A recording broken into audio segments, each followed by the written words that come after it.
All right, kicking off another big week here, the Steve Gruber Show. Man, I hope you had a big weekend. It was nice outside most of the places. Spring is definitely in the air.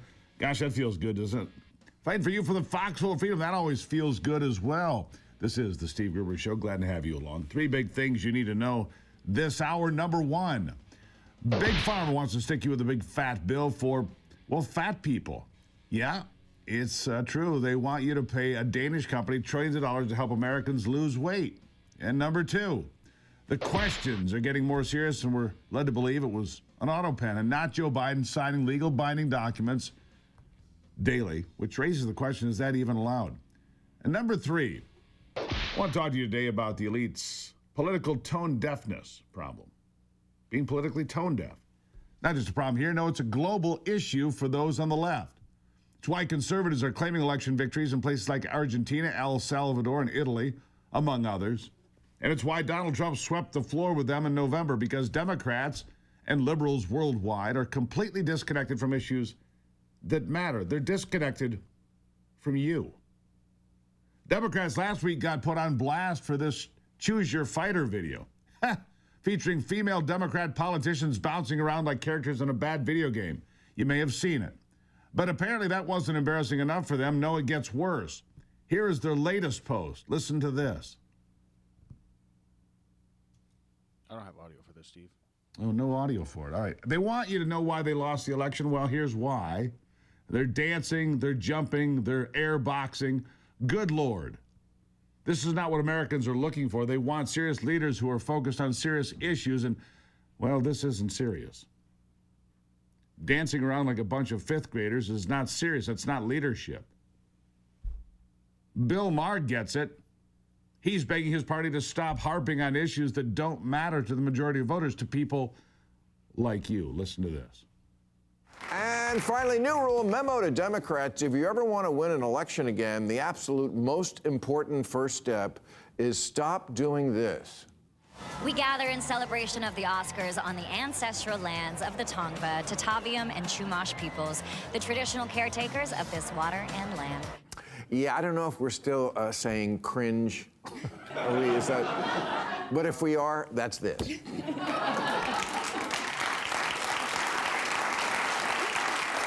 I've said it before, I'll say it again. Either give the land back or shut the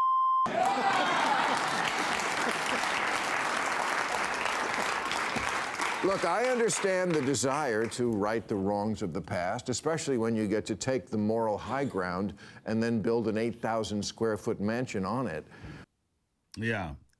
The moral high ground comes with an 8,000 square foot mansion. Tone-deafness might be the party's biggest problem. And for the Republican Party's sake, and more accurately, the global conservative movement, I don't care if they never learn their lesson, because it seems they're hell-bent on sticking to this playbook in the losing narrative. How about these Democrats who wore pink during Trump's joint address to Congress as a show of support for women's rights? But wait, women's rights? These are the same people who just 24 hours earlier voted to allow men to compete in women's sports and completely trashed Title IX. Same folks. Once again, Democrats taking the 20% side of an 80-20 issue, standing on the wrong side of history, all while airboxing. It really is quite something, isn't it? Some of the leaders are wisening up a bit, just a bit. One that desperately wants to run for president certainly is. California's Governor Gavin Newsom went on a podcast with my friend Charlie Kirk, trying to put on a reasonable front. And because he did, he's a Democrat outlier. Here it is. So like you right now should come out and be like, you know what? The young man who's about to win the state championship in the long jump in female sports, right. that shouldn't happen. You as the governor should step out and say no. No, and I appreciate. But like, would you do something like that? Would you say no men in female sports? Well, I think it's an issue of fairness. I completely agree with you on that. So that's easy to call out, the unfairness of that. Easy to call out? Then where have you been for the last couple of years? Of course, Gavin should agree. Pretending men should be in women's sports is ridiculous. Just pretending men are women is enough, actually, to say stop. But make no mistake, that's exactly what Democrats and Gavin Newsom himself have been fighting for the last several years. I'm sure you've heard the warnings of wolves in sheep's clothing. That's what Gavin Newsom is doing. He's absolutely eyeing a run for 2028, and he's ready to flip-flop on any issue that he thinks will help him get there. Yes, he'll lie about anything to get a few more votes. Of course he will. He's a politician and he's a liberal. Don't forget he ran California into the ground. He'll do the same for the United States of America if he fools enough people into thinking he's a sensible or a person who can be trusted. Speaking of tone deafness, here's now former Canadian Prime Minister Justin Trudeau pumping up the waterworks in response to the United States tariffs on Canada. Listen to this. On a personal level, I've made sure that every single day in this office, I put Canadians first, that I have people's backs. And that's why I'm here to tell you all that we got you.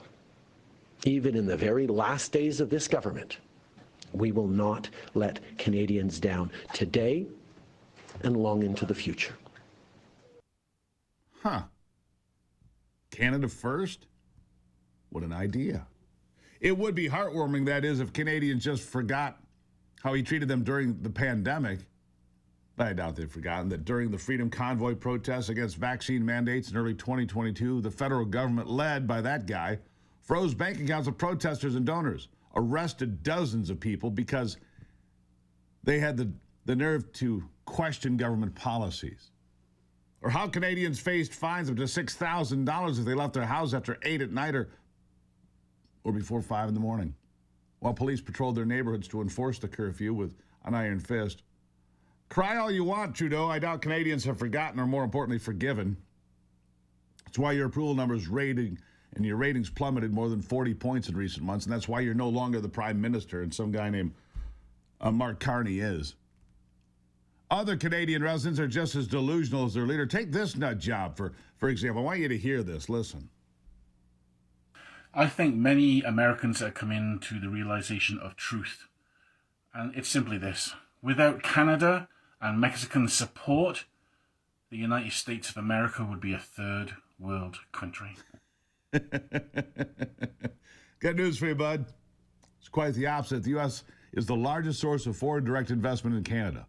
We're the ones keeping you afloat and safe, not the other way around. And Mexico, for their part, is already a third world nation in many regards. You've got NORAD. We protect Canada's skies. And Five Eyes, where we share our intelligence with Canada. Or even more recently, the 2024 Ice Pact, in which we help protect Canada's northern sovereignty in the Arctic with our vessels, our warships, and at our expense.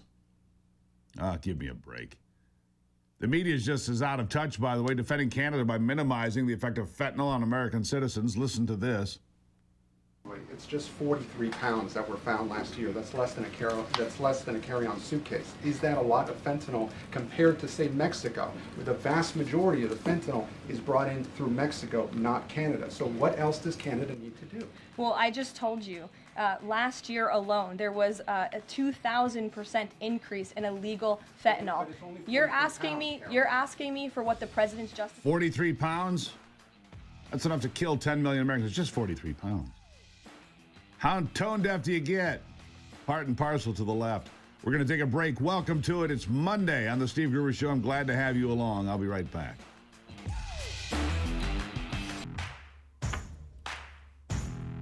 Let's pick up right where we were, all right?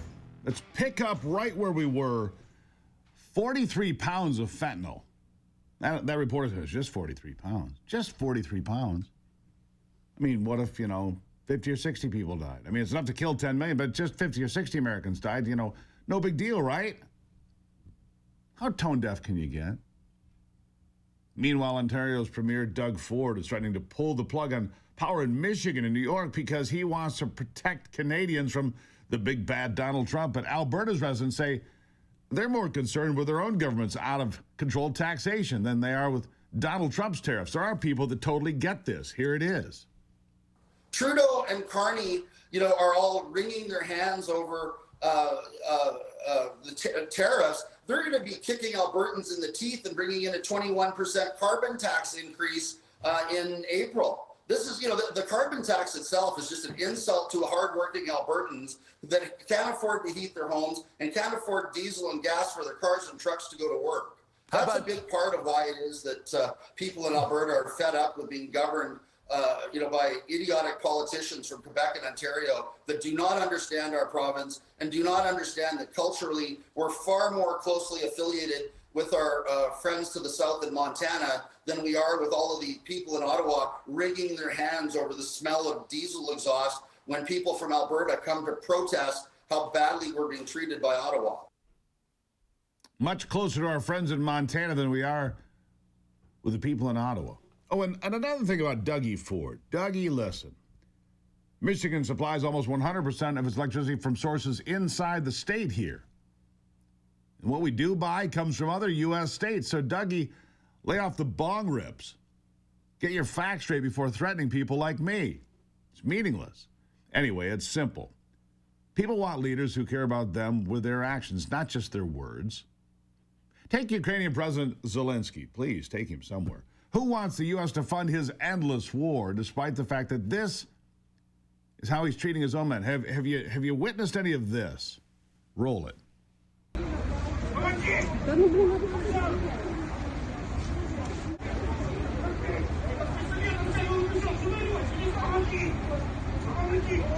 It's what it looks like, by the way,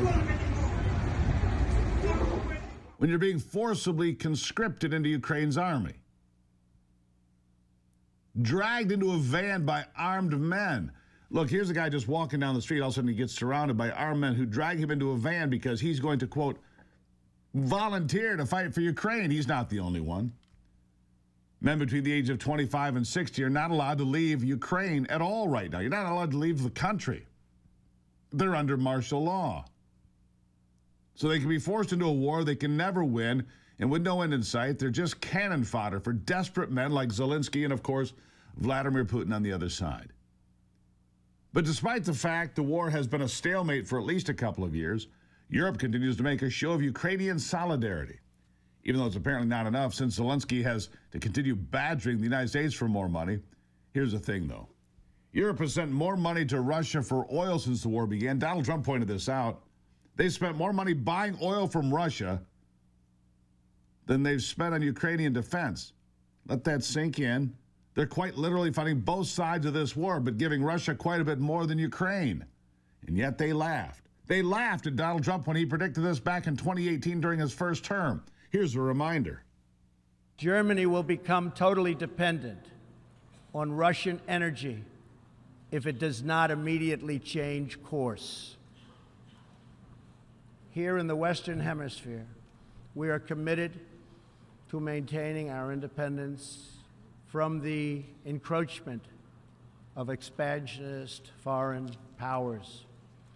Well, I have to say, I think it's very sad when Germany makes a massive oil and gas deal with Russia, where you're supposed to be guarding against Russia, and Germany goes out and pays billions and billions of dollars a year to Russia. So we're protecting Germany, we're protecting France, we're protecting all of these countries, and then numerous of the countries go out and make a pipeline deal with Russia, where they're paying billions of dollars into the coffers of Russia. So we're supposed to protect you against Russia, but they're paying billions of dollars to Russia, and I think that's very inappropriate. If only they had listened. But instead they mocked and they laughed.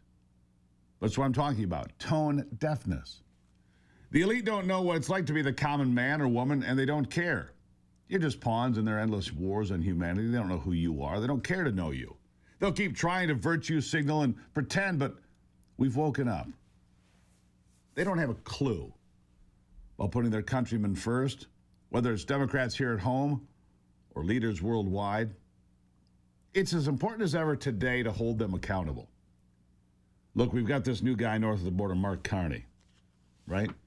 This is remarkable. When Canadians talk about democracy, or guys like that clown say, America would be a third world country without Canada, wrong. Mark Carney holds 3 passports. He's the former Bank of Canada governor. 3 passports. A civilian, unelected, is now the Prime Minister of the nation of Canada. He was never elected to anything. He just became the leader of the Liberal Party. Pierre Poilievre, by the way, held an event in London yet. While this was going on for the Liberals in Canada, Pierre Poilievre held an event in London and drew more people than these folks. Yeah. The left is in real trouble, I'll tell you that. The left is in real trouble. By the way, powered by coffee here at the program. I want you to have good coffee, too. 1775coffee.com.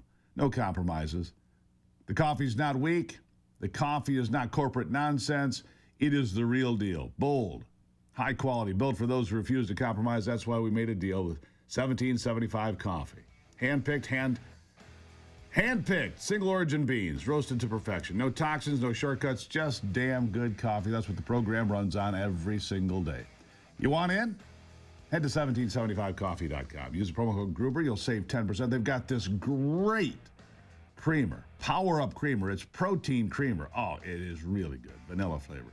Anthony's in love with it. It's the taste of freedom. 1775coffee.com. Get yours today. Promo code Gruber, save 10%. I'll be back.